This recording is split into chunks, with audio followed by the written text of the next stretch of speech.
Norway or Switzerland, two of the most beautiful countries on Earth. Both offer breathtaking landscapes, peaceful villages, and unforgettable travel experiences.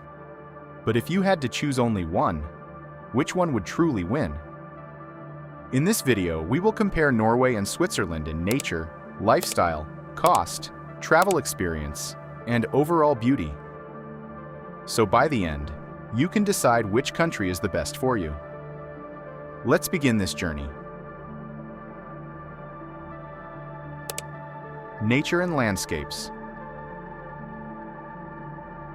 Norway and Switzerland are both famous for their natural beauty, but their landscapes feel completely different.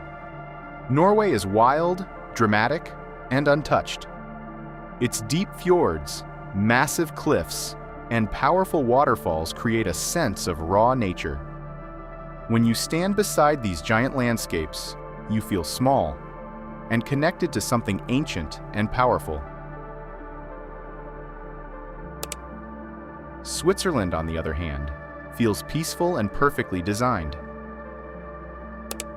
The Swiss Alps, green valleys, and crystal-clear lakes look like paintings.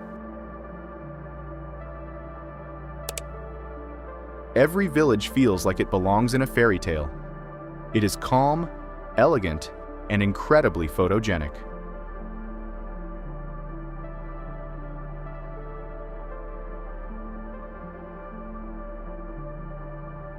Norway gives you adventure. Switzerland gives you harmony. So the question is, do you prefer wild nature or perfect beauty?